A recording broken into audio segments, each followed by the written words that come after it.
Soldiers Tower, University of Toronto. Built to honor students who made the ultimate sacrifice. Their names are fading, but the Tower Carillon still plays as it always has, an enduring link to an era now almost forgotten. A time when the bells would ring out for students in uniform. A time when the Canadian military played an integral and respected role in university life from coast to coast. We became not just officers, but we left as boys and we became men. It's important for all young Canadians, it seems to me, because this is a nation-building organization, or was, and should be again. From Vimy Ridge, through the birth of peacekeeping, university students trained as officers for the Army, Navy, and Air Force. They became poets and politicians, captains of industry, and generals of the Army. Self-discipline is very important in just about any profession you can imagine. And if nothing else, the military teaches self-discipline and teamwork. And just having an exposure to the military for people that go on and become influential within their community, it gets rid of the stereotypes. Then, after half a century of enriching young lives and molding leaders, it all disappeared, severing a cultural link and diminishing our understanding of a vital part of our nation. Society in general stopped being aware of the existence of its own military. I think it was not too big a thing to say that we became better citizens for having been part of that. And there's nothing like it now.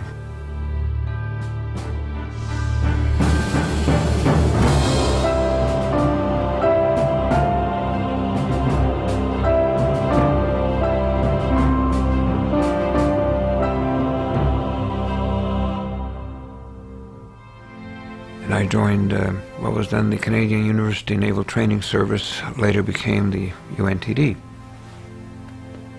As a Jewish immigrant, I was pretty proud to wear a Canadian uniform.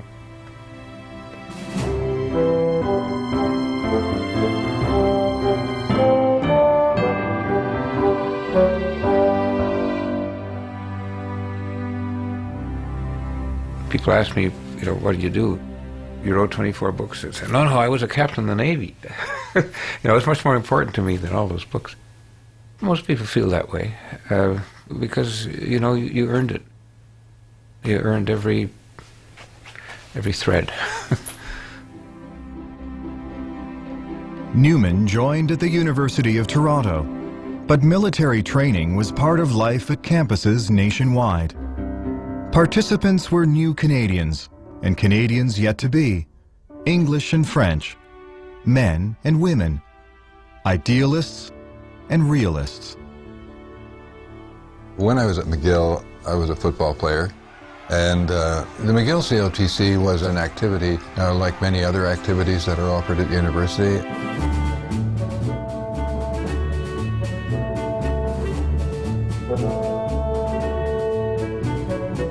My father was an officer in the Governor General's Horse Guards, and later on my stepfather was an Air Force officer. The military was part of the life, and quite frankly, it was never a doubt in my mind that I would have a military career of some sort, war or no war.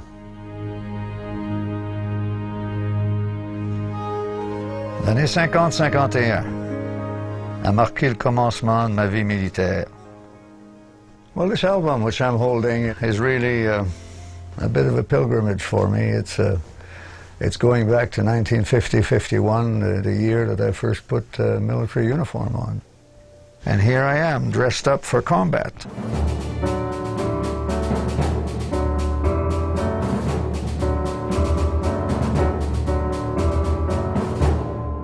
Like most students, I was flat broke, and there was a chance to get some interesting training. Most of the young people in those days were pretty enthusiastic.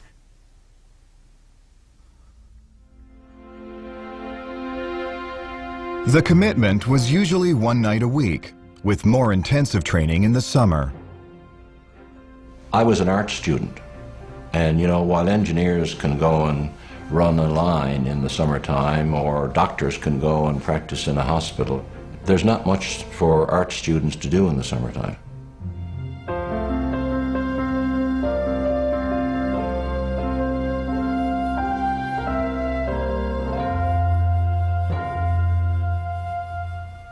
Well, I grew up by the sea. I was born on the south coast of Newfoundland. I grew up in St. John's. I joined the Navy partly because of what it would do for me, but partly also to see the world. The irony is that the first year that I joined to see the world, they sent me to Argentia, Newfoundland. and, As far as going into the military at that time, it was quite unusual for women, and they weren't taking that many women.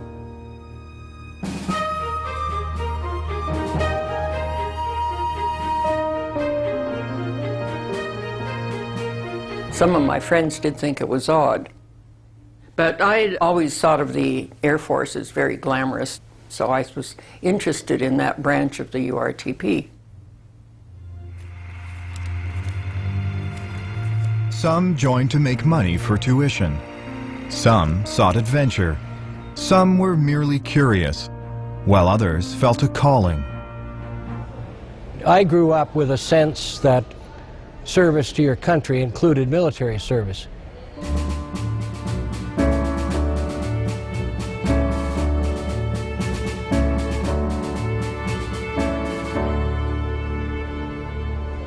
When the Korean War broke out, I joined the West Coast Signal Regiment as a reserve soldier. Then my father said, look, if this Korean thing gets any bigger, you and your friends are probably all going to be in it. You better take your officer training at UBC in the Canadian Officer Training Corps.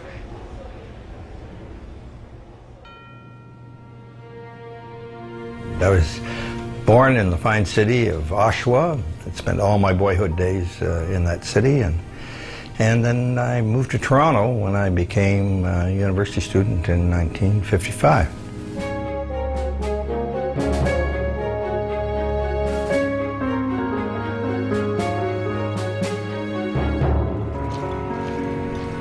I became a member of the University Reserve Training Program, the Air Force version of the COTC. In those days, to be in the URTP entailed going to the parade once a week, though being the Air Force, I think more sensible than either the Navy or the Army. I think we didn't do much parading around. We had lectures largely. I learned a lot about international affairs and international diplomacy that I wouldn't have learned had I not been a member of the URTP.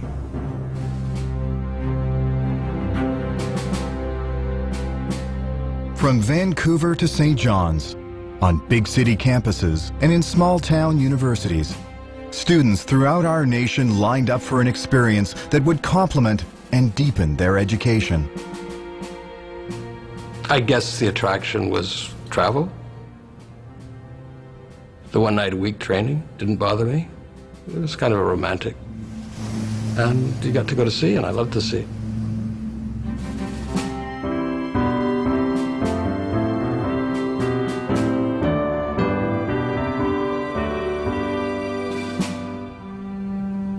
I certainly wasn't in it because I was totally committed or enamored of the military.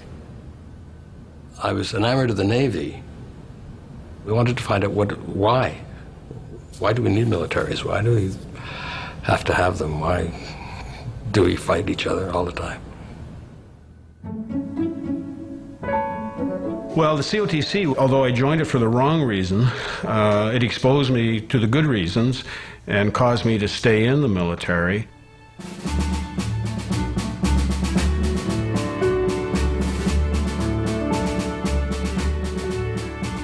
Because I left a province with 13 grades, BC, and I went to a province with 12 grades, in first year university, if I joined a thing called COTC and stayed and declared my academics as engineering, the Queen would give me a free trip all the way back across Canada to Chilliwack, and I'd be there for my high school class's graduation. which is the only reason I joined the military, just to get a free trip to see my girlfriend, who at that time was Miss Apple Blossom Festival. But when I got behind the gate of the camp, I discovered a world that I'd never really accepted before. These men and women participated in the 1940s, 50s, and 60s. They are the living links to a lost time, the last generation of Canadians to go through military training at university. It is a tradition that served this nation well through decades of a tumultuous century. It began in Britain, where they realized after the many mistakes of the Boer War that they needed better educated officers. Military training programs were set up at universities.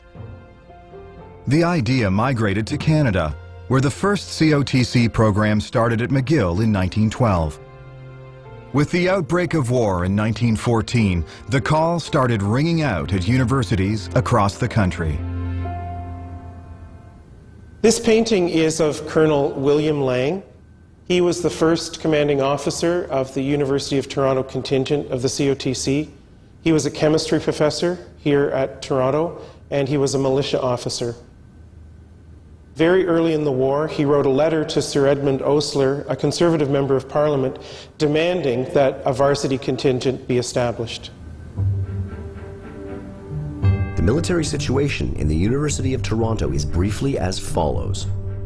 Some 700 men of all faculties and colleges are now drilling without equipment and using quarters provided at some sacrifice by the university and its faculties. It is essential that immediate authority be granted for the organization of a detachment of the Canadian Officers Training Corps. Professor W.R. Lang.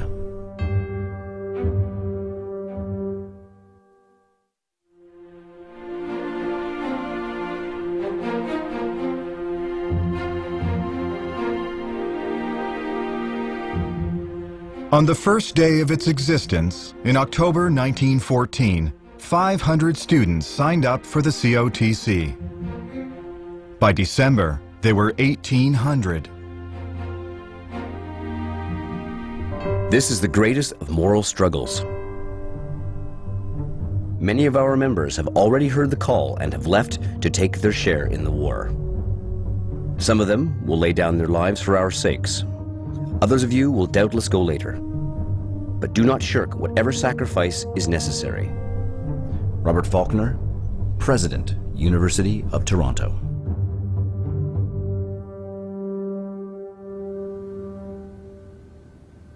It's sometimes difficult with the numbers to fathom the sacrifice that was made during the First World War. But this photograph from 1915 shows 17 members of the Mulock Cup winning engineering rugby team at U of T. All 17 members of this team served in the Canadian Army. They were all members of the COTC at U of T, and the white crosses on 7 of them indicate that they were killed overseas. At the University of Toronto alone, more than 5,600 students volunteered for war service. 621 died. Many were members of the COTC. At universities across Canada, the new programs had delivered an infusion of excellence into the officers' ranks. Although peacetime brought weariness with conflict, military training remained a fixture of campus life through the boom of the 20s and the bust of the 30s. But in 1939, a new war in Europe sparked a surge of Canadian students lining up to join the COTC. It took a while to realize that this was serious and that I should do my part.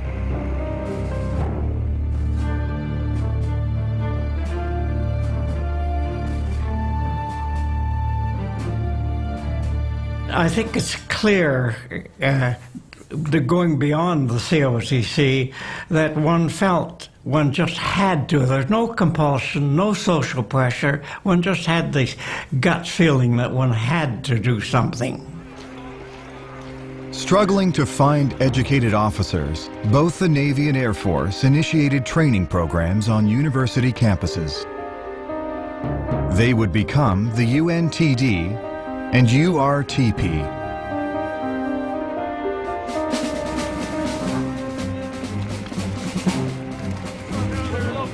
In 1944, the summer training camp for University of Toronto's contingent came at a fateful time. The first week of June, D-Day. June 7th, 1944. Message to the contingent. Yesterday, the invasion of Europe was officially announced from Allied headquarters. Many hundreds of former members of this unit, who have in fact trained in this camp, are now members of the active Army in various capacities in all arms and in the Navy and Air Force. Our prayers and heartfelt wishes go forward to all those who are engaged in this momentous struggle.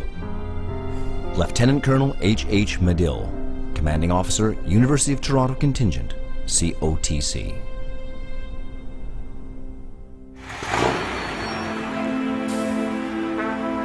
New officers were desperately needed because the war was exacting a deadly toll.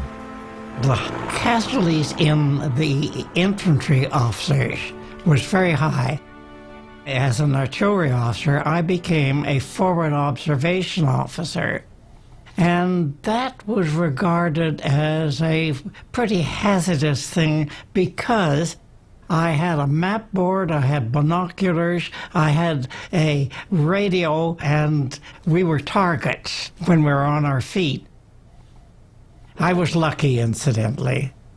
I was wounded and had also one other very narrow escape, but I survived.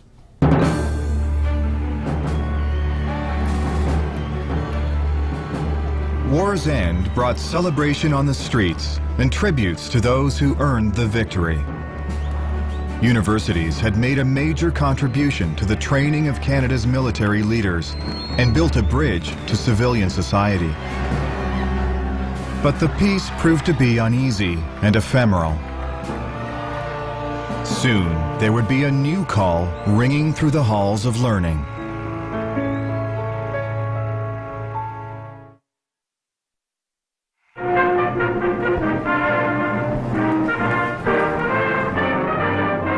You fellas going to join the COTC? Oh, I don't know. I'm pretty tired of thinking about war. Me for a little peace. I don't think it's such a bad idea. 4 months with board and officer's pay. I'd be able to save enough for my tuition. Boy, I'll need it. Post-war Canada was booming, and so were university officer training programs. Campuses were full of returning veterans, both teachers and students, role models for new recruits. At McGill, when I was there in 1948, COTC was considered natural for any young man who was also seeking a degree at the university. Peter Cameron never joined the regular army, but in the reserves rose to the rank of brigadier. This while building a successful career in business. To get into the COTC in those days was sort of a competitive situation. I mean, if 150 applied and they were going to take 50, you knew that some weren't going to make it. The training at McGill was quite low-key. The COTC paraded every Monday night in the Sir Arthur Currie Gymnasium, and there was a lecture or two given every Monday night. It wasn't a heavy load by any means, and it didn't get in the way of my university studies at all. I think generally people got involved often because they had friends who were involved with it, and they were encouraged to join, and perhaps the social aspect of being with these people, almost that it was like a fraternity in itself.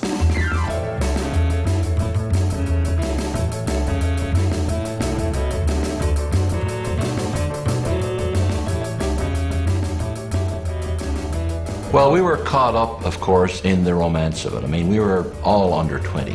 So at that age, you're attracted to martial music and uniforms and marching and the romance of sea and all that sort of thing. An MP, cabinet minister, and senator, Bill Romke was once a University Naval Training Division cadet. Well, this is my journal for 1957. And would you like to hear a little? June the 19th, 1957. The thought uppermost in my mind right now is that I am extremely happy to be back with UNTD for another summer. But the Navy, with its organized activity, with its comradeship, with its color and tradition, have shaken off the cobwebs, and I am once more able to enjoy myself. But here's what the term lieutenant said of my journal. Date your entries. Poor handwriting. Subject matter fair.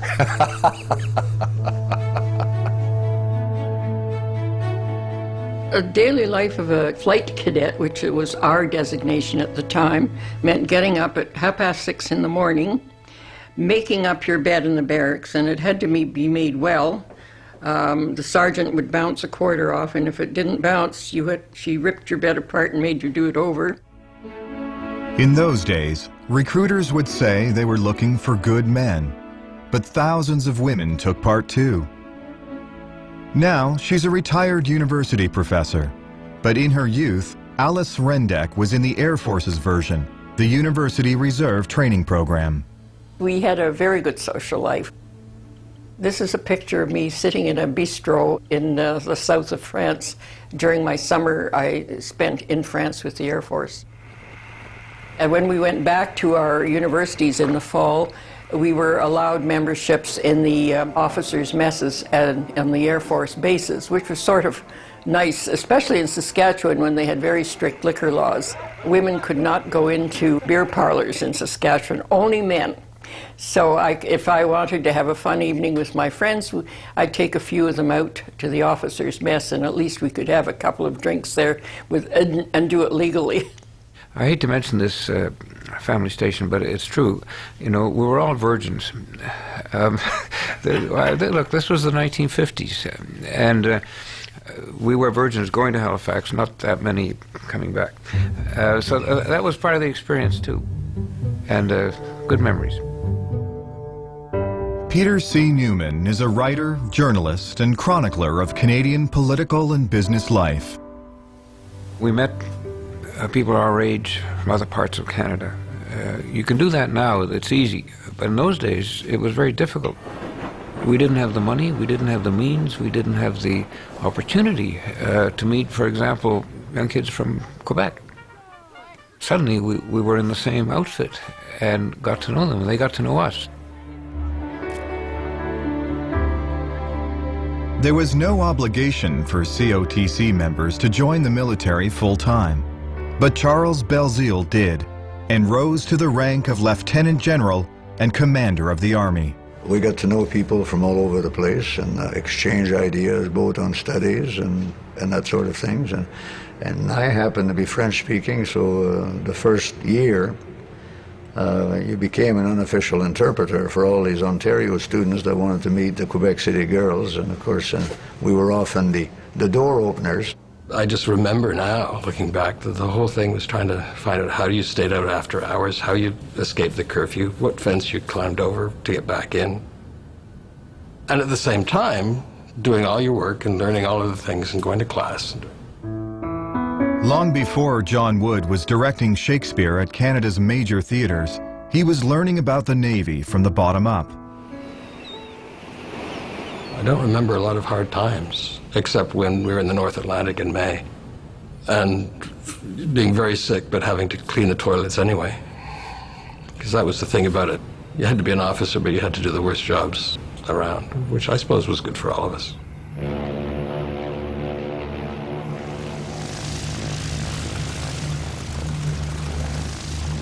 I've been trained as a pilot and ended up going to NATO, and I dare say I might ended up being a career person in the Air Force and not going into politics, and that might have been good for Canada, I don't know. But Ed Broadbent did go into politics, leading the federal New Democratic Party to its best showing ever. At the University of Toronto, he was a student of philosophy, with his eye on the heavens as he trained with the Air Force. The thrill of flying, and I did experience the thrill, even though I wasn't qualified as a pilot. I spent a lot of one summer, a good part of the time, in the jump set of a T-33, and they could move. It's a totally exhilarating experience when you fly over a lake at 25, 50 feet up, which we were doing illegally part of the time. You could listen to music and you didn't hear the plane, you just floated through the air. It was like heaven.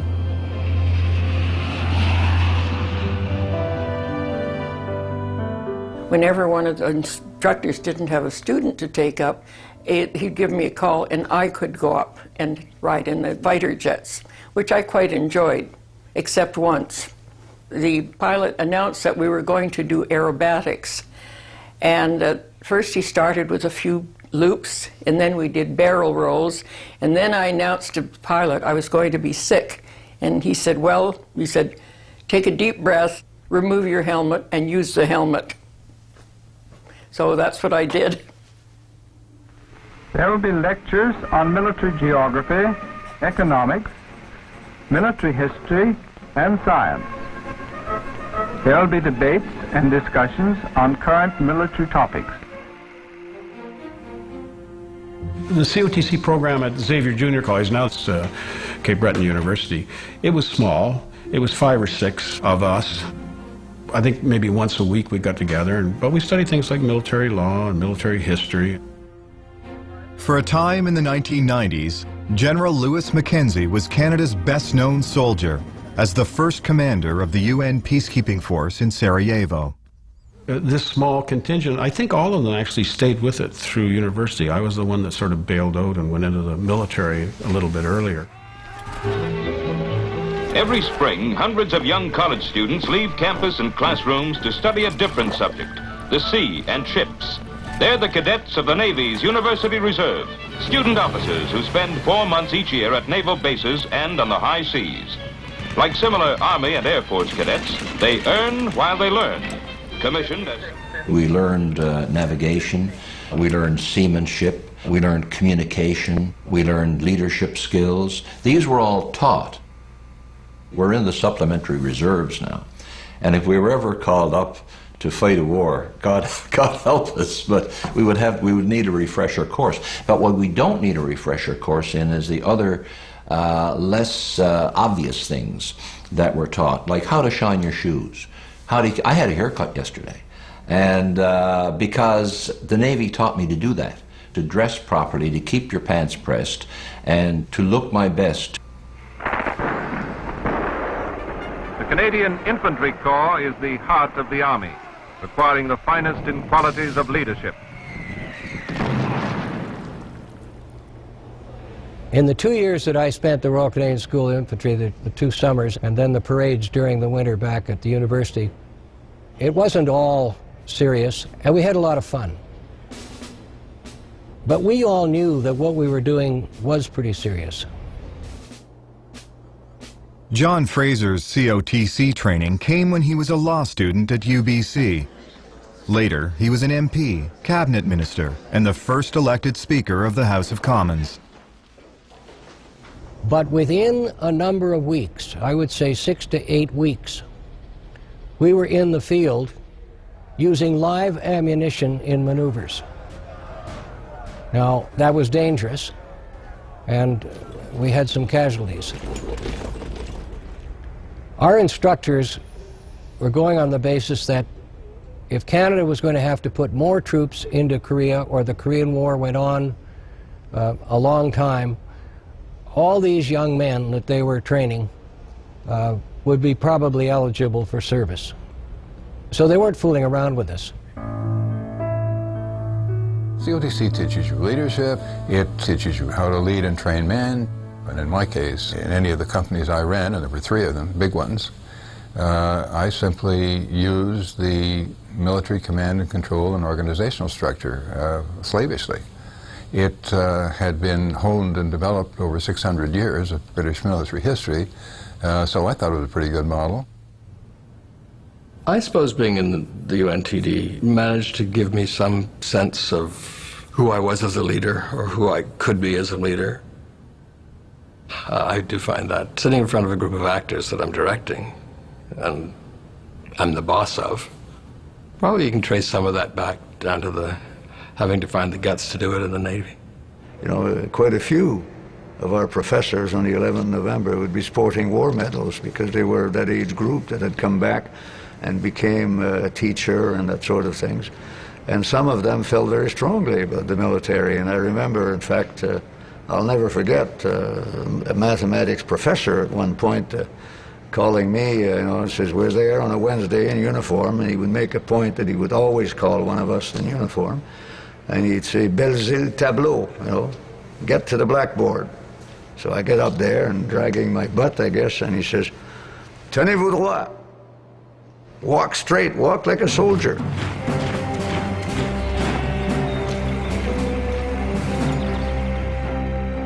Robert Spencer came full circle in the COTC, a student in his youth, and one of the final commanding officers at the University of Toronto in the 1960s. And it was something that I would refer to really as man management. I mean, how do you get people to do things, and how do you get along with both your superiors and your juniors? And that's something that was a lesson I learned in the military, beginning at the COTC. There's a network of UNTD people all across this country, from British Columbia to Newfoundland. I think it was a very important life experience, and all of us do. The UNTD made us Canadians. It was very much a character building element, and of course military discipline was applied, which we hadn't been used to. And I had another reason, which sounds kind of silly, but it was true. Immigrant kids at that time wanted nothing more than to be Canadians. How do you show people that you're a Canadian? Well, you join an armed service and you get a Canada patch on your shoulder. And that was one of my motivations. A nation-building exercise. A cradle of leaders. A bridge between civilian society and the military. Canada's university officer training courses were at their peak in the post-war years. They were also about to disappear.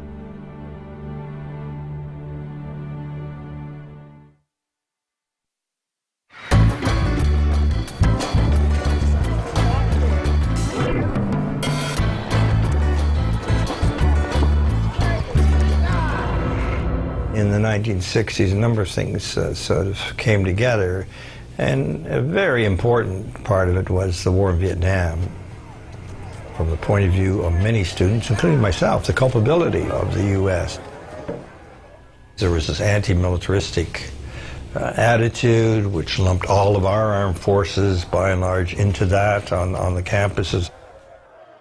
The casualties suffered by the Americans spilled over into Canada. We became, if anything, more tolerant of anti-militarism. The universities are not a place where there were protests all the time. They're not a place to start bringing soldiers in uniform. But it wasn't only Vietnam, and it wasn't only peace protesters. The armed forces found themselves under fire on several fronts. Budgets were put under a microscope. The regular force was tasked with reducing programs, and when they looked for programs to cut, generally they looked at cutting reserve programs. The COTC was seen as an extra frill that really wasn't justifying the money spent on it. The case for its demise was built by a commission chaired by Brigadier A.R. Sutty. The purpose of the COTC in the past has been to provide a flow of trained officers to militia units. In recent years, officers from this source have not, in any appreciable number, joined the militia. Recommendation: that unless there exists a satisfactory flow from COTC to militia units, the COTC plan be abolished. Commission report delivered June 1964. it developed into an unwinnable scenario. Even as the programs came under fire for not producing enough officers, the supply of recruits was being choked off. There were ample warnings. During my period as commanding officer, the number of cadets we could recruit each year were reduced year by year. But the headlines of the day were dominated by a young defense minister who was proposing reforms that were radical, innovative, and hotly disputed. Mr. Hellyer, no man in our peacetime history has had so profound an effect on our military structure as you've had. In any change of this magnitude, it's obvious it isn't going to be unanimous, isn't it? In the name of efficiency and economy, Paul Hellyer led a unification plan for the Army, Navy, and Air Force, with one central command and one uniform. Just to kick it all off, here are 3 suggestions, courtesy of W5. For the title of the new combined force, we might suggest this: Paul Hellyer's Unified Service, or FUS for short.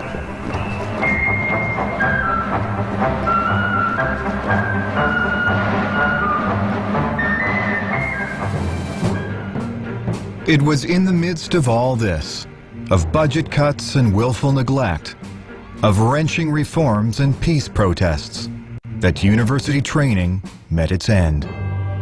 Killed, not through any decree from Ottawa, but at the hands of the military itself. I don't get involved in what you would call detail.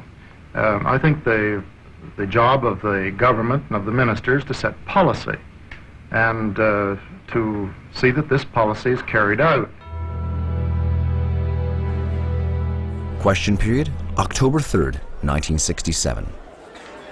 Mr. Speaker, in order to settle the uncertainty prevailing in universities across Canada, will the Prime Minister say whether it is the intention to continue reserve Army training at Canadian universities? The press release did go out yesterday indicating that the program was being discontinued at the end of next year. Nonsense! It was felt that the original purposes of these plans were no longer being served at the present time and that the resources involved could be more effectively spent in other ways.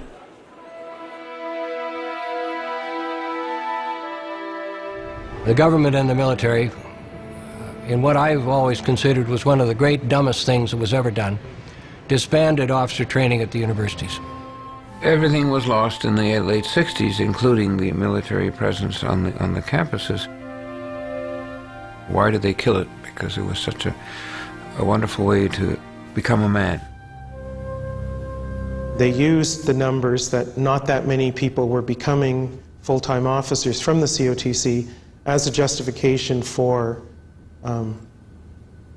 destroying the program, when really that was a very short-sighted use of the program.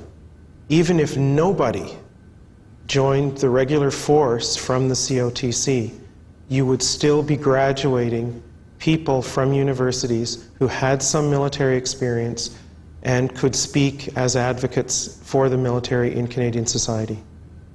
Now what this did is that it immediately stopped a very significant number of young men and later young women from getting military training, and even if they didn't stay in the armed forces or the reserves, they went out into the greater Canadian community. And most of them took leadership positions of one sort or another. But all the rest of their lives, they had an empathy for matters military, and as a consequence, even in the House of Commons, for a number of years, the number of MPs who'd had some military service was significant. But it slowly dwindled down to just a few. But it wasn't just in the House of Commons. It was in business, it was in industry, it was in academia, it was in the professions. Something was lost. This was a relationship which in Canada had gone back to the First World War. This was a very severe blow to the relationship between the military and the universities. It created a breach.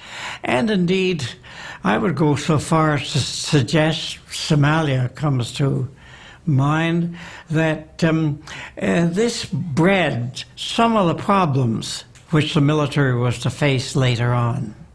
And I think it's Canada's loss that this is no longer available to university students in Canada. The fact that most of them would not become full-time or even part-time officers, I don't think is the issue. The Canadian military has done an excellent job of removing itself from Canadian society. Toronto, the largest city in the country, has virtually no military presence.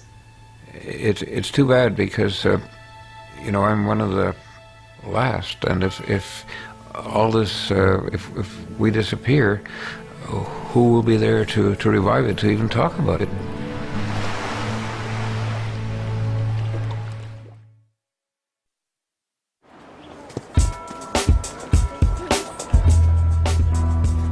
On 21st century campuses, the vestiges of military links are scarcely noticed or remarked upon, and the idea of training officers at universities virtually never debated, unless you ask. Well, I certainly think it's an interesting idea. I would actually be very I'd be swayed to join it, actually, if the opportunity came. We're trying to be a peaceful country and negotiate peaceful conflict resolution between other countries and ours and foster a global community. I don't think that reintroducing the military is any way to do that, especially in our educational system. As far as I'm concerned, I want the officers to be as educated as possible. Like, those are supposed to be the smart ones. Sending them to a prestigious school, like, that's not a bad thing as far as I'm concerned. But I would definitely question why it would be in place, and if it is actually necessary. It is a place of learning, and I think that those two things should be kept separate. But I'd argue that when it comes, like, that is a form of learning. That when, like, at the military, that type of institution, it does promote a certain type of learning. If people say they're against it, it's just like, no, welcome whatever we're afraid of, because then we have to engage in the debate. That's the key. Absolutely. So that's why I like the idea that if it comes, it comes. So let's confront it. Not say go away, because that ultimately is going to be ignorance. As always, student opinions are passionate and diverse, articulate and argumentative. But there is evidence of a dramatic shift of attitude towards the military. At the University of Victoria just recently, a student council refused to allow the military at a special occasion in which employers come to the campus. The student body is not amused at this. Dissident students forced the issue to be reopened and voted upon at a meeting of the full student society, broadcast for all to see on YouTube. You're voting in favor of not allowing the military to book space within the sub for the purposes of recruitment, okay? Hands down. Those against the motion. Overwhelmingly, the students say the armed forces are welcome on campus. That's a very different atmosphere than perhaps it would have been in the 60s, when the antipathy to the Vietnam War came across the border and affected our student population. The other thing is that we're losing Canadians on a weekly basis in a very savage business in Afghanistan. And this, I think, has brought home to a lot of younger people that the world isn't all cozy and rosy, and at times you have to make a stand, and you have to pay an awful price sometimes to do it. Participants of the former programs say a restored COTC would not only be valuable to the nation, but a natural extension of university life. I think it would be important to emphasize that the program would be voluntary and that it was offering students another opportunity to broaden their horizons and really not detract on any of the missions of a university. Well, if students object, I would ask them, you need a good base of officers to run the military, and you want your officers to be well educated and to have these skills such as good leadership and discipline. And where would you get them? The university, I think, is a good place to look for such men and women. To reestablish a military presence on the campuses, you have to have a government really dedicated to doing it, because it's very easy to attack the government on these grounds, and you have campus radicals who would love to do it. It takes some political determination. which is kind of lacking. There was a day, not so long ago, when the House of Commons was full of members with military experience, either through service in the armed forces or exposure through university training. But now it's rare. Having men and women that go into strictly civilian life who know something about the details of the role of a military in a democratic country like ours. And I think having their presence in provincial legislatures and the Parliament of Canada is an unequivocal plus. Life will have exposed them to the military, and with a subsequent understanding of the need and what they should have as tools and their training requirements and their equipment requirements and their leadership requirements. These things are very difficult to push in a society that has a House of Commons that may have about 3% of its members that have any military experience.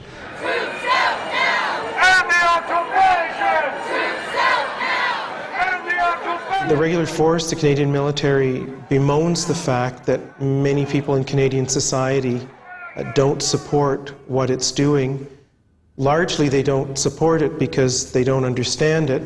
And a lot of the reason that they don't understand it is that the Canadian military has not done a good job of telling Canadians what it's doing and of involving more people in the military forces of the country. We somehow must find a way to reconvince society that this is an important national asset. And the way to do that is to perhaps reintroduce programs like the COTC, and which will expose most of our people, at least a larger proportion of Canadian citizens. Right, guys, take your helmets off as well. You need to be concentrating on the orders. It is an asset that some of our closest allies still embrace, preserving a link between the military and institutions of higher learning, and in the process